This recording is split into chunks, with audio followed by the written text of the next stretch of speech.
Chosen one, center your spirit right now. Do not let the distraction of this world steal this specific moment from you.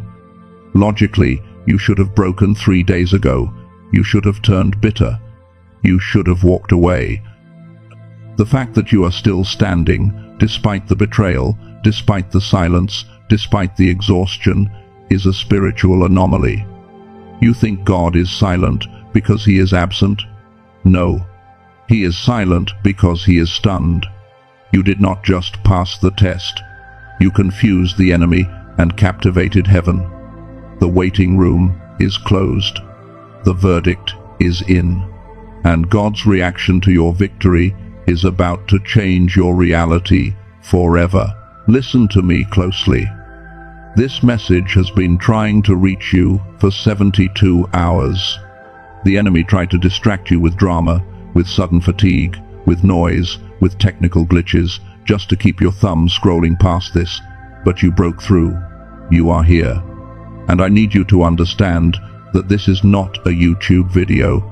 This is a divine summons. It is a scheduled appointment in the spirit realm that you just walked into. Before we go any further, I need you to make a covenant with yourself right now. Do not leave this message until the final second. I am not asking for your watch time. I am asking for your focus, because we are going to unlock the divine or protocol. By the end of this recording, you will understand exactly why your life has been under such heavy fire. You will receive the specific framework to handle the promotion that is coming, and we will seal this with an activation ceremony that will shift your trajectory. If you leave halfway, you are walking out of the operating room while the surgery is still in progress. Do not do that to your destiny. Stay, receive, and finish what God has started. Now, let us look at where you are. I want you to verify if this resonates with your spirit. Right now, even as you hear my voice, you feel a heaviness.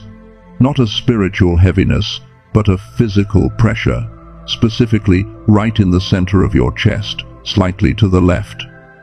It feels like a weight that you have been carrying for weeks. You wake up in the morning, and before your feet even touch the floor, you let out a sigh that sounds like it is coming from the bottom of your soul. You are tired, but it is not the kind of tired that sleep can fix. You could sleep for 12 hours and still wake up exhausted because your spirit has been bench-pressing weights in the unseen realm that most people would be crushed by. You have been sitting in a room that feels like a waiting room for months, staring at walls that refuse to move, checking your phone for a notification that never comes, asking the ceiling, God, did I fail? Did I miss the turn? Why is it so quiet? You have felt like an invisible man or an invisible woman. You walk into rooms and feel like you are behind a glass wall. You speak, but people do not seem to hear you. You help, but nobody says thank you. You give, but nobody reciprocates. And lately, there has been a specific fear creeping into your mind at 3 a.m. A cold thought that whispers, maybe I am delusional. Maybe God has forgotten me. Maybe I am just suffering for nothing. I need you to take a breath and let that air hit the back of your throat. Listen to me. That pressure on your chest, that is not depression. That is not anxiety. That is not a medical condition. In Hebrew, the word for glory is kavod. And do you know what kavod literally means? It means heavy. It means weighty. The pressure you are feeling is not the weight of the world. It is the weight of the glory that is currently settling upon your life. You are feeling heavy because God is trusting you with a massive assignment. You do not put heavy cargo on a weak ship. The fact that you are feeling this pressure is the first sign that you have been approved for the transport of something massive. But the silence. Let us talk about the silence. That is what hurts the most, isn't it? You have been loyal. You have been faithful. You have kept your hands clean when you could have gotten them dirty. And yet, Heaven seems to have gone mute. No dreams, no visions, no clear voice, just static. And the enemy has been using this silence to torment you. He tells you that God has left the building. He tells you that you have been disqualified. But I am here to prophesy to your spirit today. The silence you are hearing is not the silence of abandonment. It is the silence of AWE. Picture a grandmaster chess player making a move that nobody saw coming. The entire stadium goes quiet. Nobody speaks. Nobody breathes. They are just watching, stunned by the brilliance of the move. Chosen one, you are that move. God is silent right now because He is watching you with absolute wonder. He is looking at your timeline, looking at the trauma you survived, looking at the people who walked out on you, looking at the financial cliff you are standing on, and He is stunned that you are still praising Him. He is stunned that you are still kind. He is stunned that you haven't cursed Him and died. You are a glitch in the enemy's system. The enemy's algorithm predicted you would crash 3 months ago. His data said you would be an alcoholic by now, or bitter, or vengeful. But you are here, listening to a word about God. That is why the atmosphere is silent. You have the full attention of the throne room. But here is the danger. Here is where most chosen ones miss the mark and actually fail the test at the very last second. You think God is stunned because of your endurance. You think He is impressed because you gritted your teeth and survived the pain. You think the test was about how much suffering you could swallow. And because you think that, you are bracing yourself for more suffering. You are tightening your shoulders, preparing to endure more. But I need to tell you the truth. That is not why God is stunned. Endurance is the baseline. Endurance is what we expect from a soldier. But you are not just a soldier. You are royalty. And the test you just passed was not a test of your strength. It was a test of something far more rare, something far more dangerous to the kingdom of darkness. God is not stunned because you are strong. He is stunned because of a specific choice you made when you had the power to destroy someone. This is the secret. This is the mystery. And once you understand this, the heavy weight on your chest is going to lift instantly. For the longest time, you have operated under a misunderstanding about what this season was actually for. You have convinced yourself that this was an endurance test. You look at the sleepless nights, the financial drought, the relational betrayal, and you think, God is testing to see how much pain I can take before I break. You think heaven is looking for a spiritual Navy SEAL, someone who can take a beating and keep marching. So, you have been gritting your teeth. You have been swallowing your tears. You have been putting on that mask of invincible strength every time you walk out the door, even though inside you are crumbling. You tell yourself, I just need to hold on. I just need to survive. And because you think the test is about endurance, you are exhausted, you are burnt out, because endurance is draining, endurance is defensive, endurance is just trying not to die. But chosen one, I need you to hear this loud and clear. Endurance was not the final test. Endurance was just the prerequisite. Any human can endure pain if they have no other choice. A prisoner endures prison because he has to. That does not make him a king. Let us look at the scripture that has probably been quoted to you 1,000 times, but has never been unpacked like this. James chapter 1 verse 12 says, Blessed is the one who perseveres under trial, because, having stood the test, that person will receive the crown of life. Now, most people stop at perseveres. They think that means just hanging in there. But the Greek word used for stood the test is dokimos. Listen to me. Dokimos does not mean you simply survived the fire. Dokimos is a metallurgical term used for gold and silver. It means you went into the fire, you melted down, all the impurities floated to the top and were skimmed off, and what came out was approved. It means you are now genuine. It means the fire did not just burn you, it purified you. So, if endurance was just the fire, what was the impurity that God was trying to remove? What was the actual test? Here is the revelation that will flip your entire perspective. The test was not about how thick your skin is.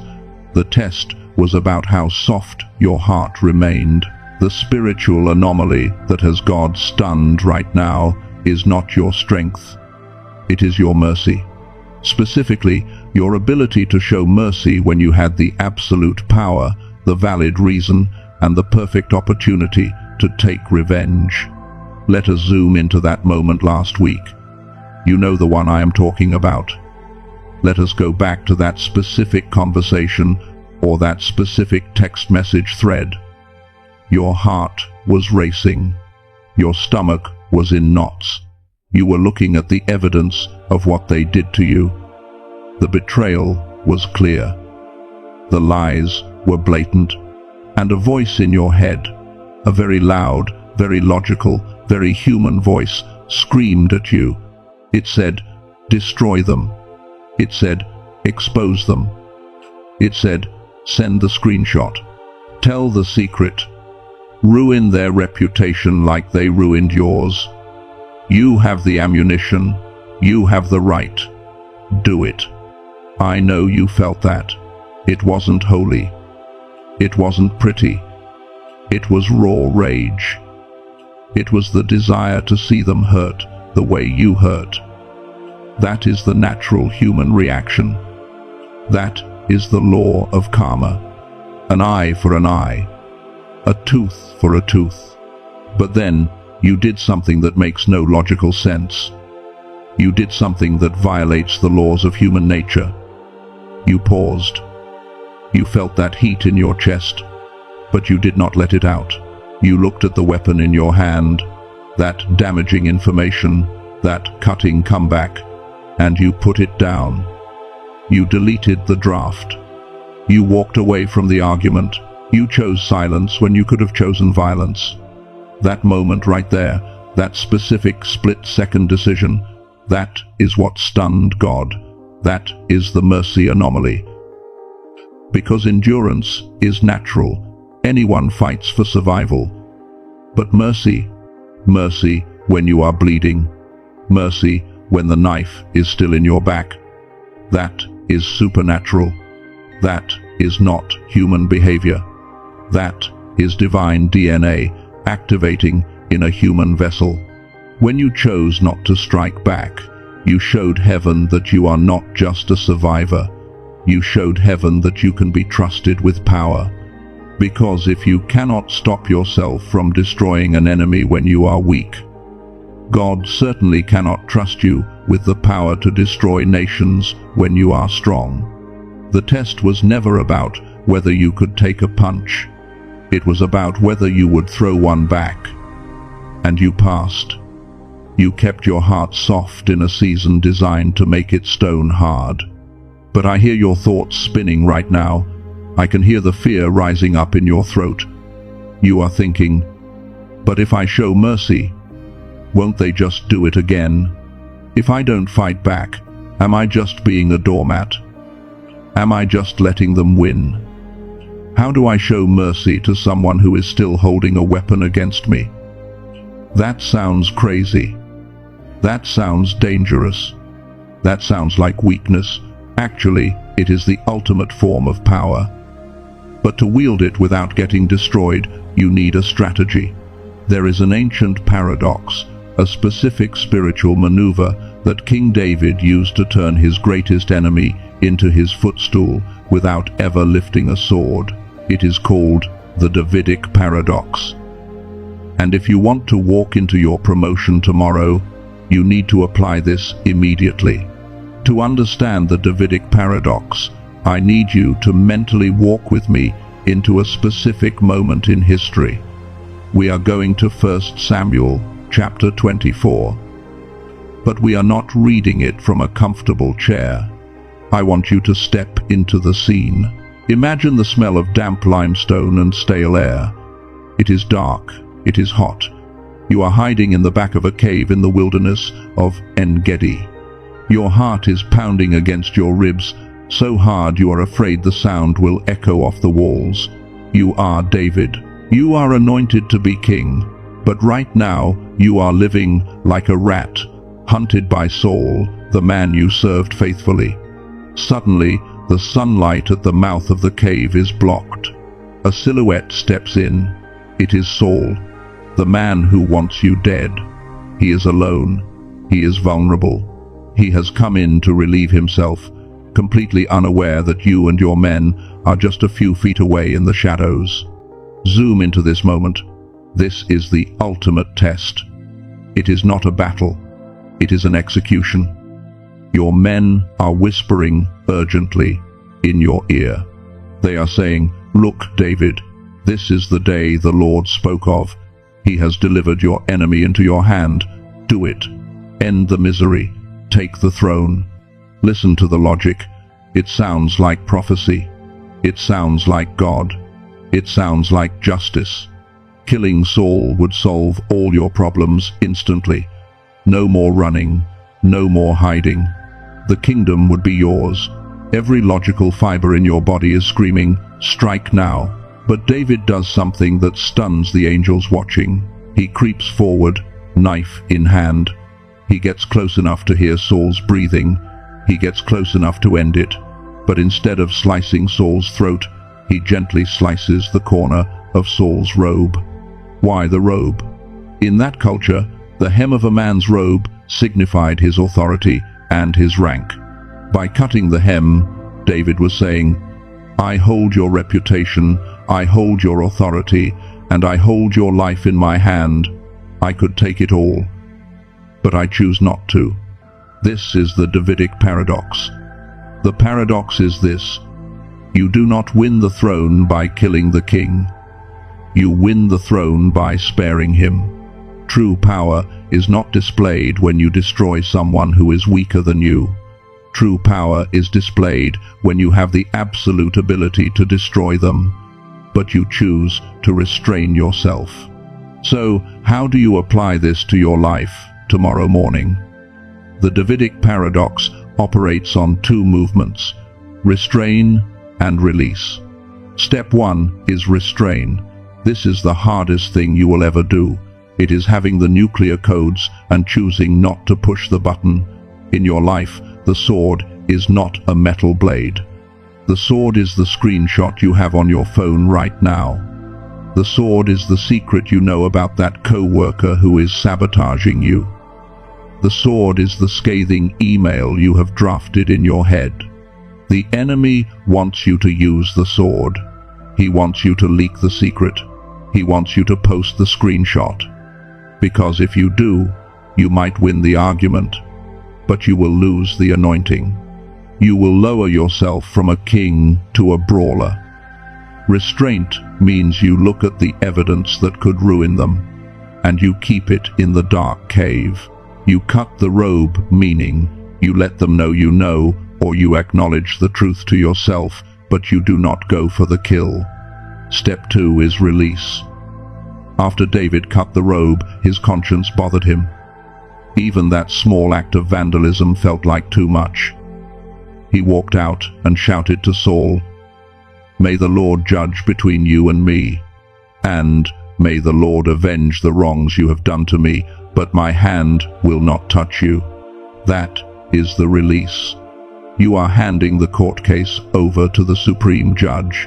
You are saying, "God, I am stepping out of the judgment seat so you can sit in it." And let me tell you, God is a much more thorough judge than you could ever be. When you try to get revenge, you can only affect their circumstances. When God deals with them, He deals with their soul. Let me prove to you that this works. I want to tell you about a chosen one. Let's call her Sarah. 6 months ago, Sarah found herself in her own cave of En-Gedi. She discovered text messages on her husband's phone. undeniable proof of an affair. The betrayal cut her deeper than any knife. She had the evidence, she had the screenshots, she knew the other woman's name, her job, her husband. Sarah's friends, her spiritual advisors, just like David's men, told her to burn it all down. They said, post it, tag them, ruin their reputations, they deserve it. She sat in her car, thumb hovering over the send button. She wanted to do it. Every part of her wounded soul screamed for justice, but she felt a check in her spirit. She remembered the Davidic paradox. She realized that exposing them would satisfy her anger for a moment, but it would destroy any chance of God's redemptive work. So she did the impossible. She restrained. She saved the evidence, but she did not use it as a weapon. She confronted her husband with the truth. She cut the corner of the robe, but she did not destroy him publicly. She said, I know what you did. I am hurt, but I am going to step back and let God deal with you. She endured 6 weeks of silence. It looked like she was weak. It looked like she was a doormat. But then the release happened. Because she stepped out of the way, God stepped in. The heavy weight of guilt that kavod, but in the form of conviction, fell on her husband so hard he could not sleep. Without her nagging, without her public shaming, he broke. He had a Damascus Road encounter in a hotel room 300 miles away. He came back not just sorry, but changed. He is now the one leading their family in prayer. He is now the one chasing after God. If she had destroyed him publicly, he would have gotten defensive and run away. Because she showed mercy, she gave room for God to perform a miracle. She won her husband back, not by fighting, but by sparing. That is the power you hold right now. The power of the Davidic paradox. When you spare your enemy, you confuse the kingdom of darkness. You create a vacuum that God rushes in to fill. But I know what you are thinking. I can hear the objection rising in your mind right now. It is a logical fear. You are thinking, that is great for David, and that is great for Sarah. But my enemy is not Saul, and my enemy is not a wayward husband. If I show mercy to the people attacking me, they won't repent. They will just reload. They will take my silence as weakness, and they will trample all over me. There is a voice whispering to you right now, saying, if you forgive, you will be used. If you don't fight back, you will be a victim forever. That fear of being a doormat is the single biggest barrier standing between you and your breakthrough. Let us be brutally honest about that fear. We cannot bypass it. We cannot spiritualize it away.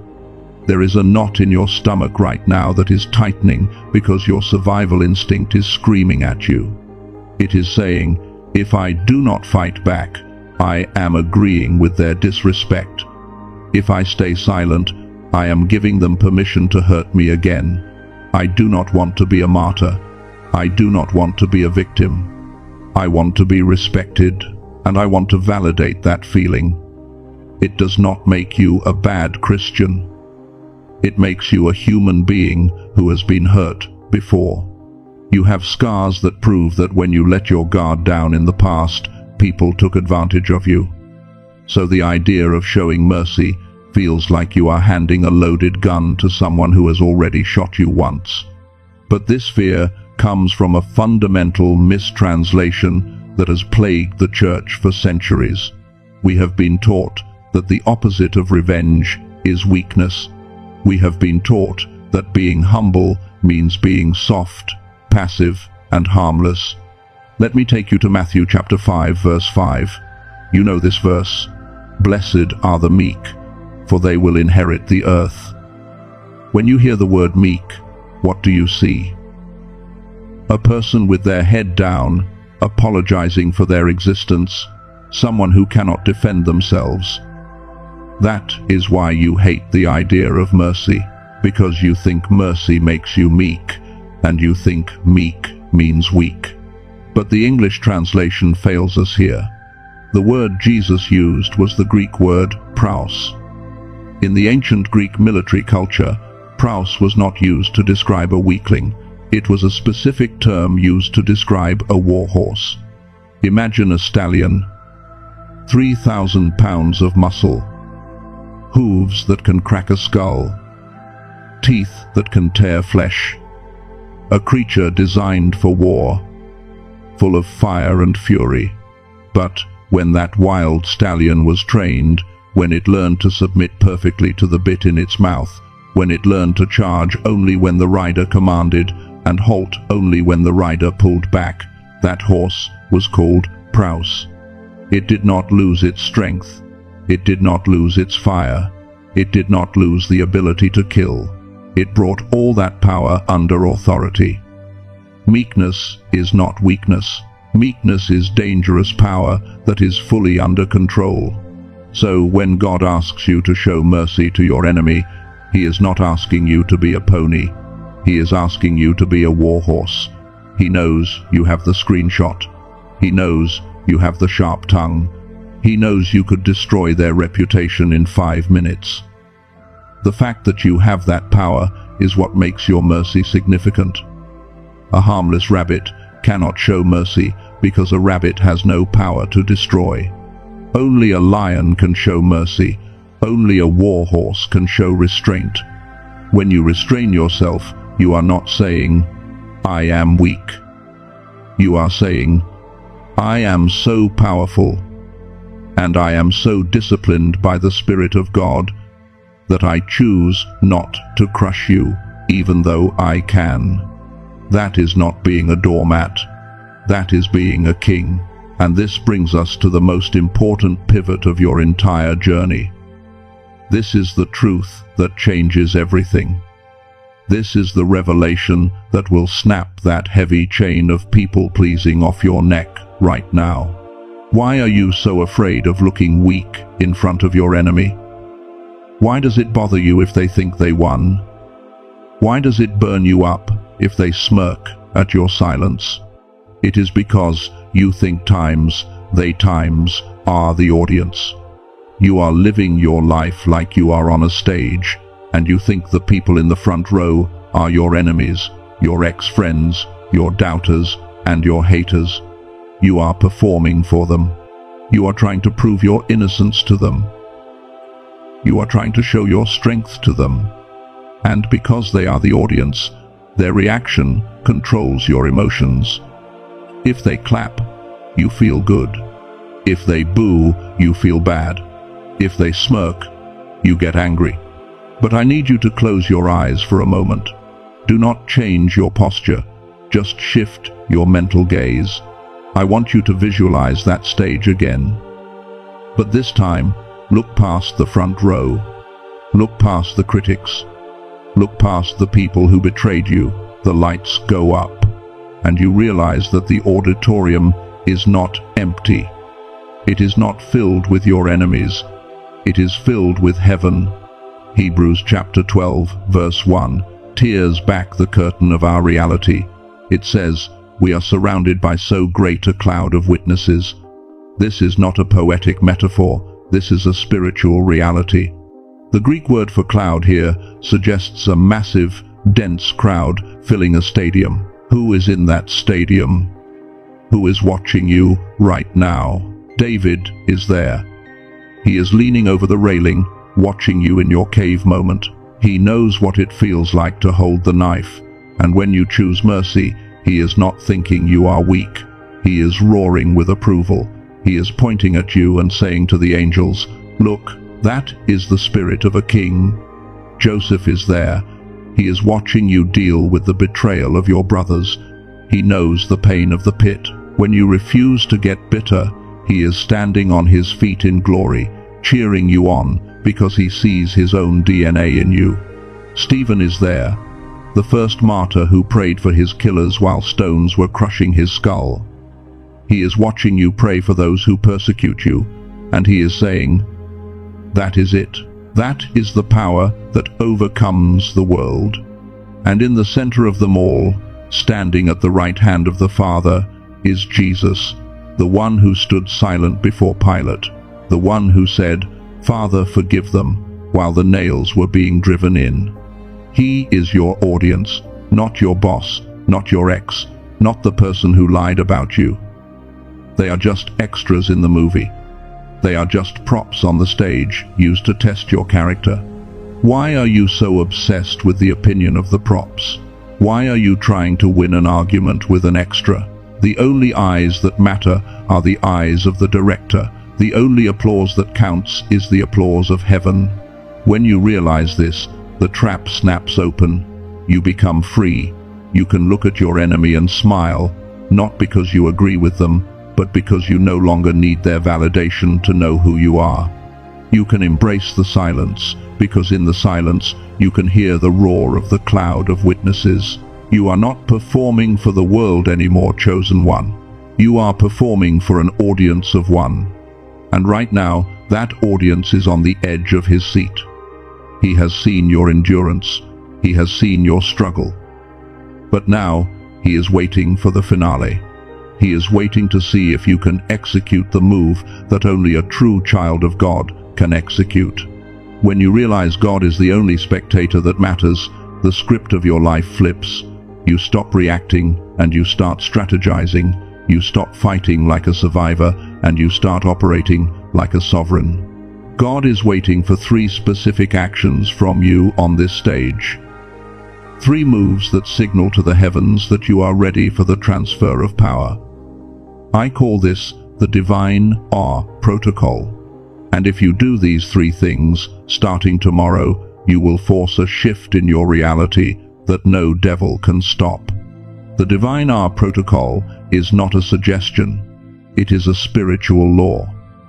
It consists of 3 specific moves that, when executed in order, signal to heaven that you have graduated from a survivor to a sovereign. You need to memorize these steps because the next time you are attacked, your instincts will scream at you to do the opposite. Move number 1 is the sovereign silence. This is different from the silence of fear. Fear is silent because it is afraid of the consequences.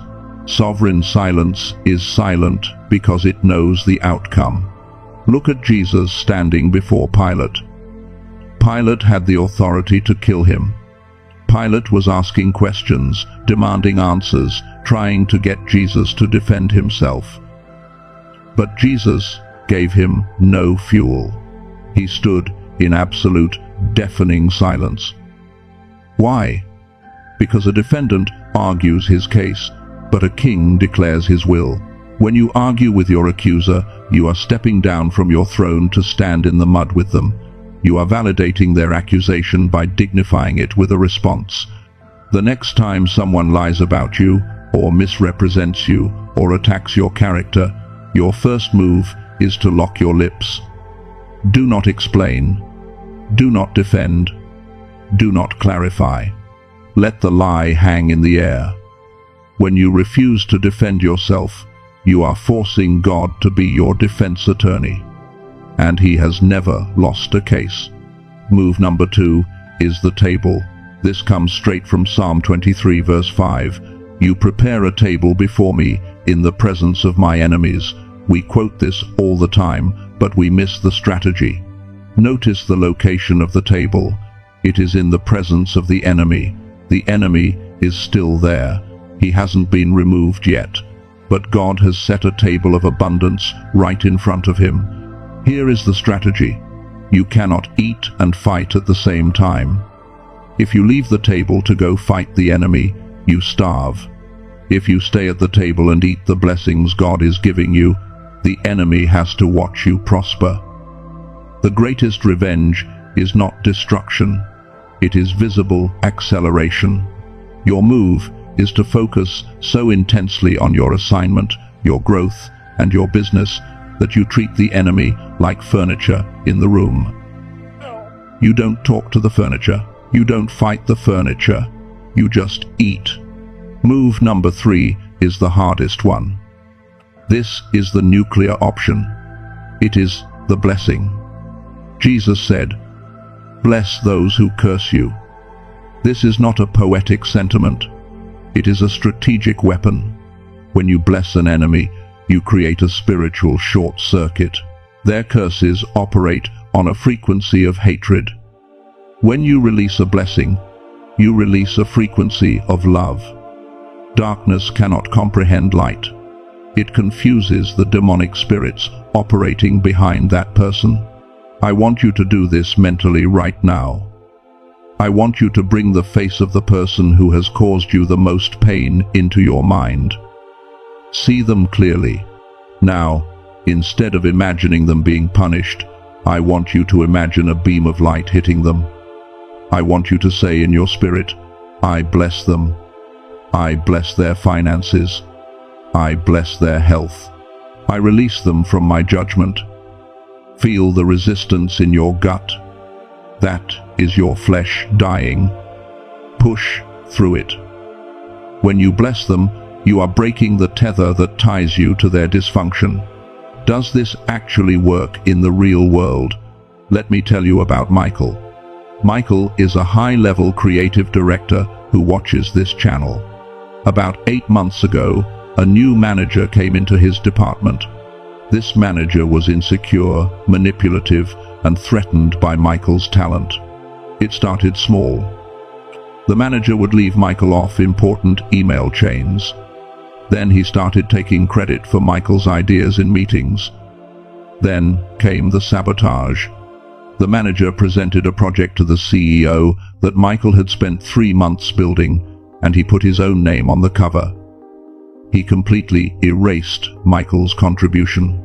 Michael found out 5 minutes before the meeting. His blood was boiling. He had the email trail. He had the timestamps. He had the proof. He was ready to storm into that conference room and expose the fraud in front of the CEO. He was ready to go to war. But Michael remembered the divine awe protocol. He stopped in the hallway. He felt the Holy Spirit press down on his chest, and he chose the sovereign silence. He didn't storm the room. He didn't send the angry email. He went back to his desk and he sat down. Then he moved to the table. He decided that instead of fighting for credit, he would work twice as hard on the next phase of the project, knowing the manager couldn't execute it because he didn't understand the vision. And then Michael did the unthinkable. He applied the blessing. Every morning on his drive to work, he prayed for that manager. He prayed for his insecurity to be healed. He prayed for his family. He said it felt like swallowing broken glass at first, but he kept doing it. Here is what happened. 3 weeks later, the CEO called Michael into his office. Michael thought he was getting fired. The CEO looked at him and said, "I noticed something in the last presentation. The data was good, but when I asked your manager to explain the strategy, he couldn't do it. He froze. It became very clear to me that he didn't write it." The CEO continued, "But what impressed me more, Michael, was that you never complained. You never badmouthed him. You just kept delivering excellence. That kind of character is rare." That afternoon, the manager was let go, not because Michael exposed him, but because the table was prepared in the presence of the enemy, and the enemy exposed himself. But here is the stunner. Michael didn't just get his old job back. The CEO created a new position for him, Vice President of Strategy, skipping 2 levels of management. He was promoted over the very seat that tried to crush him. That is the divine awe protocol. Silence. The table. The blessing. It works because it takes the battle out of the realm of human logic and places it into the realm of divine jurisdiction. But I must give you a critical warning. This is not a game. When you activate this protocol, you are lighting a flare in the spiritual realm. You are signaling to heaven that you are ready for promotion, but you are also signaling to hell that you are a threat. Do not think for 1 second that the enemy is going to just let you walk into this new level of authority without a fight. He is not going to stand down. he is going to change tactics. Newton's third law says that for every action, there is an equal and opposite reaction. The same is true in the spirit. The moment you decide to show mercy and walk in this high-level authority, the enemy is going to launch a counter-offensive.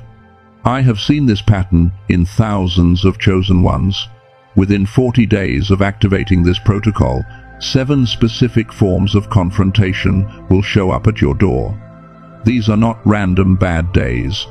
These are calculated, strategic counterstrikes designed to get you to lower your standard and return to your old way of fighting. If you do not recognize them, you will think you have failed. You need to know exactly what they look like, because the first one usually arrives within 24 hours.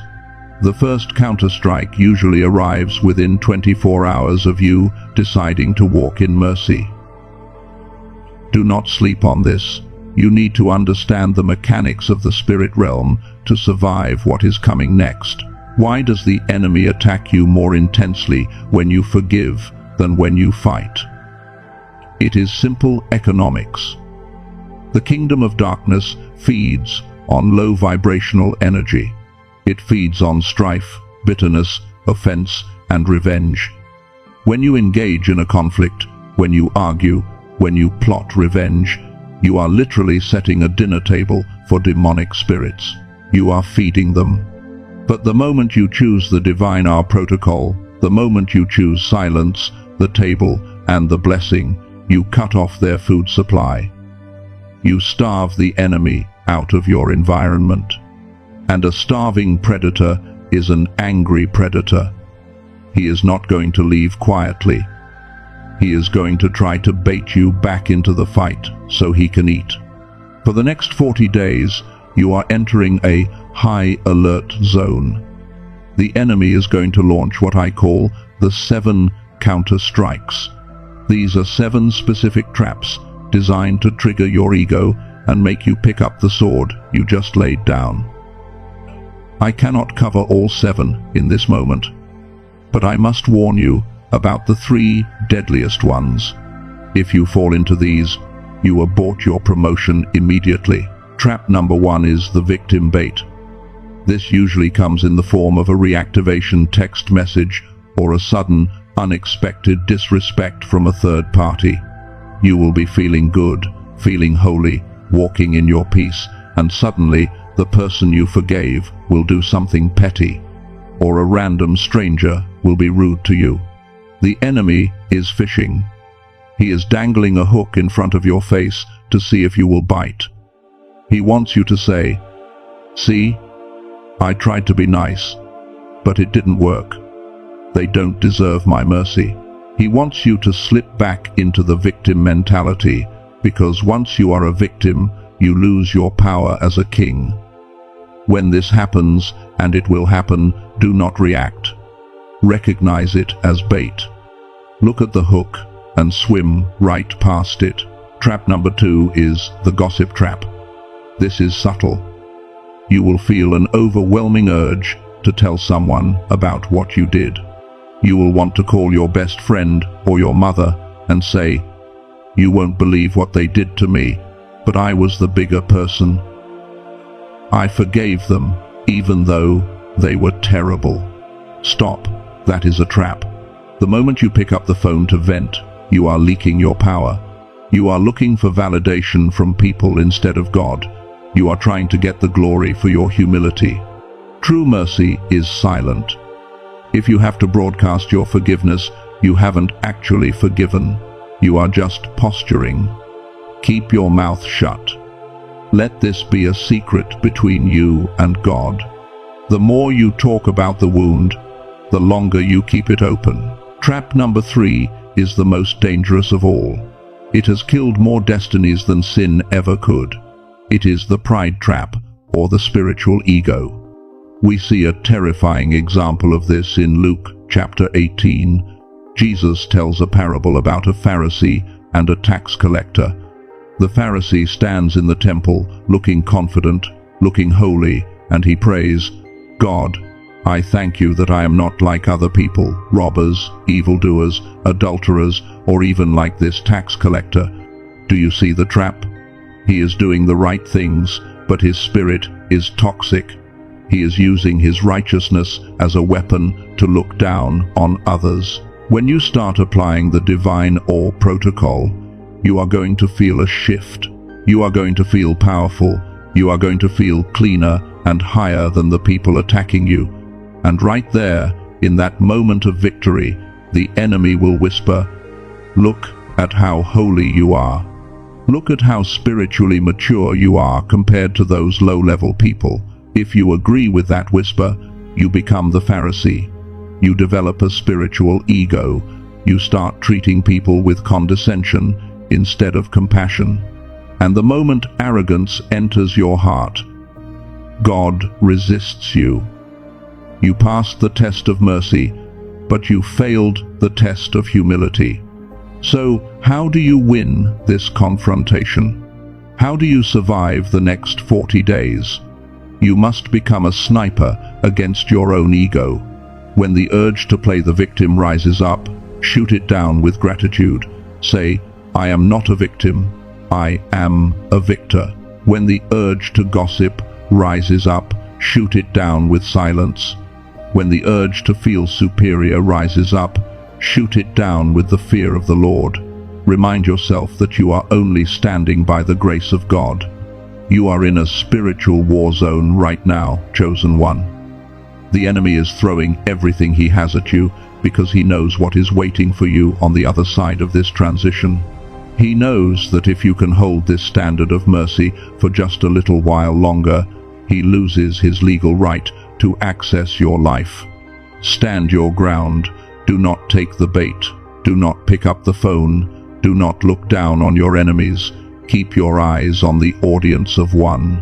Because if you can navigate these 40 days without crashing, if you can keep your heart soft and your ego dead, you are going to cross a border into a territory that very few believers ever see.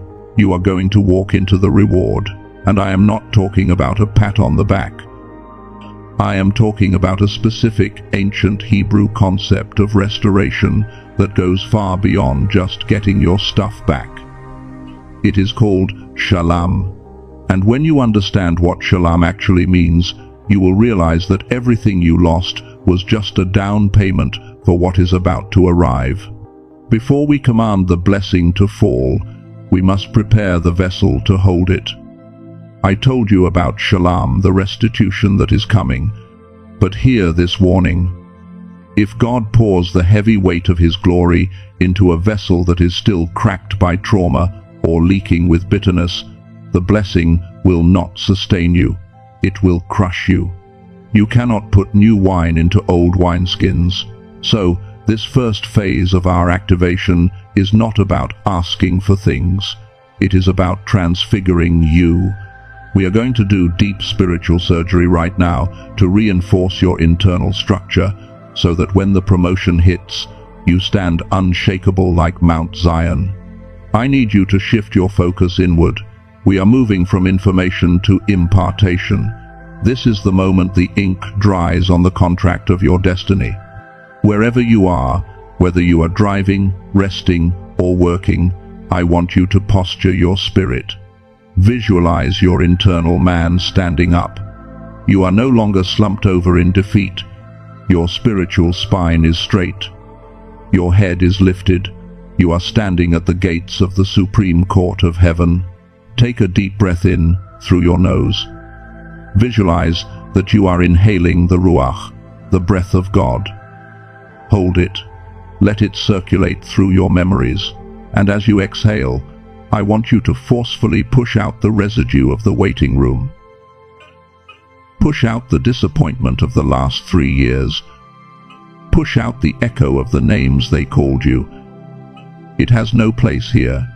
Let us enter the court. Father, we approach the bench of the Ancient of Days. We come by the blood of the Lamb, not claiming our own righteousness, but standing in the finished work of the cross.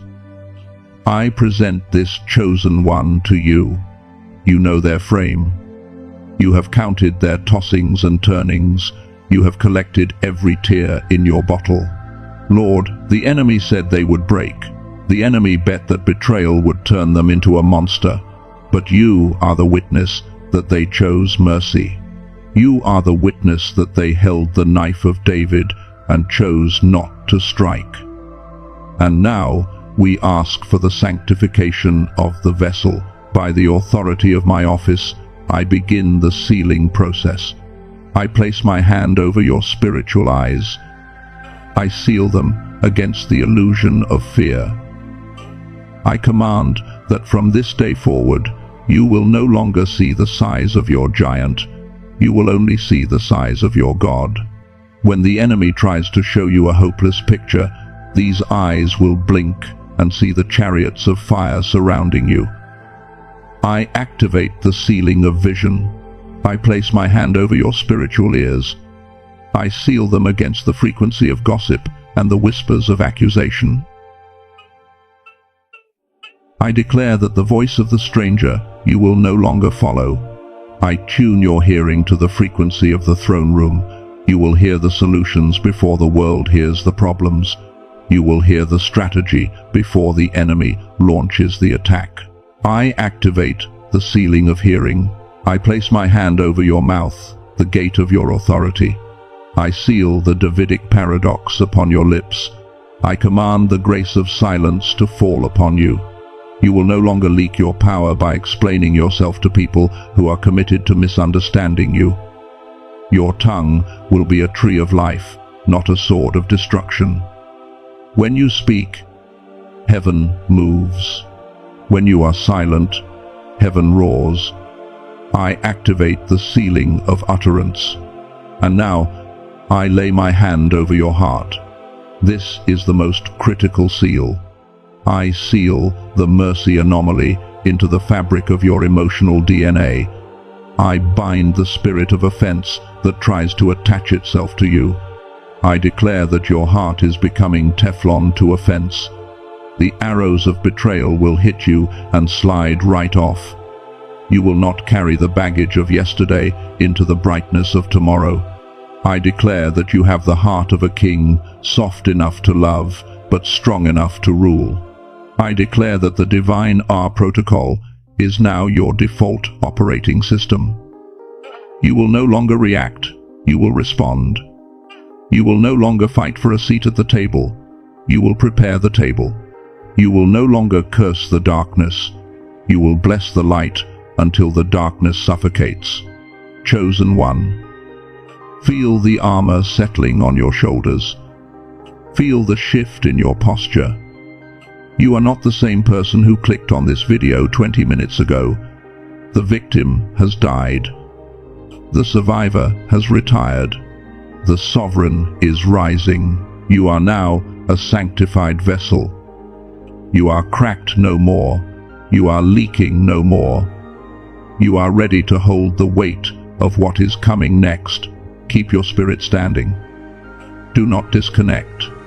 We have reinforced the vessel. And now we are going to command the flood. We are about to issue the decree of Shalom over your external reality. We are about to command the thief to pay you back sevenfold. Prepare to receive the restitution. The vessel is sanctified. The cracks are sealed. You are now structurally sound to carry the weight of the blessing without breaking. Now, we turn our face to the external world. We turn our face to the thief who has been squatting on your territory. According to the laws of the Spirit, when a righteous man passes the test of mercy, the enemy loses his legal right to occupy that man's land. You have passed the test. You have held the standard. And now, we are going to enforce the law of Shalom. Shalom means nothing missing, nothing broken, and fully repaid. I want you to visualize your life as a map spread out on a table before God. See your finances, your career, your family, and your timeline. I want you to visualize the Holy Spirit placing a stamp of ownership on every area that has been under attack. By the authority of the court of heaven, I issue the decree of restitution. I speak to the devourer that has been eating your finances for the last 3 years. I command you, in the name of the Lord of hosts, to loose your hold. You are caught. The mercy anomaly has exposed you. I command you to spit out the wealth of this chosen one. I decree a 7-fold return on every dollar that was stolen, every contract that was delayed, and every promotion that was blocked. I declare that the money is coming back, but it is not coming back by your toil. It is coming back by the favor of God. I speak to the locusts that have eaten your time. I decree the restoration of the years. I declare that God is accelerating your timeline. What should take 10 years will happen in 10 months. The delay is over. The holding pattern is broken. I command the doors of opportunity that were slammed in your face to hinge open. Not because you knocked, but because the presence of the King is approaching. I speak to the relationships that were severed. I declare shalom over your reputation. I silence the lying tongues that have assassinated your character. I decree that God is preparing a table for you in the very presence of those who wrote you off. They will see you rise. They will see the glory on you, and they will have to acknowledge that the hand of God is upholding you. But listen to me, chosen one. With this blessing comes a target. I told you that the enemy will try to launch 7 counter-strikes in the next 40 days to bait you back into the old version of yourself. We must set the perimeter. We must raise the firewall.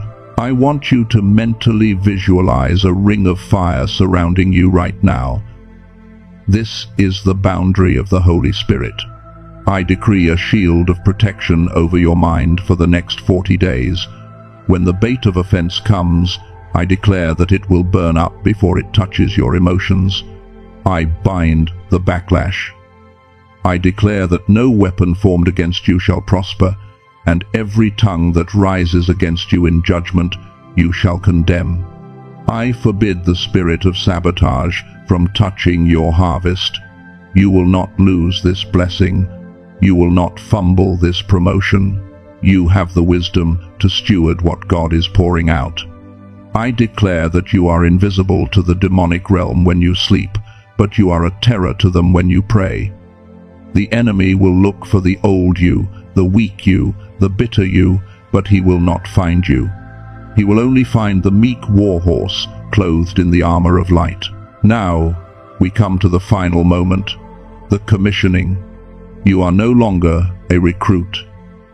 You have graduated from the wilderness. You are standing on the edge of the Jordan, ready to cross over. But you cannot cross over as a victim. You must cross over as a commander.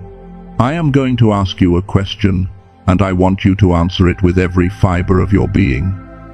I want you to scream the answer in the silence of your soul until the foundations of your spirit shake. Chosen one, do you accept the mantle of the Davidic king? Do you accept the responsibility to rule with mercy? Do you accept the abundance that is about to hit your life? And do you promise to use it for the kingdom? If your answer is yes, then open your spirit and shoot it now. I receive it. Say it again. I am ready. Say it one last time. My time is now. Let that confession vibrate through the heavens. Let the ink dry. It is recorded. It is established. It is done. I commission you to go forth. Go back into your job. Go back into your family. Go back into your world. But do not go back as the same person. Walk with the mystery of the mercy anomaly. Walk with the power of the Davidic paradox. You are dismissed from the waiting room. You are released into your destiny. The test is graded. The score is perfect. The reward is released. Do not say amen yet. Do not rush away. Just sit in this holy silence. Let the reality of what just happened settle into your bones. Breathe in the victory. You are the chosen one, and God is absolutely stunned by you.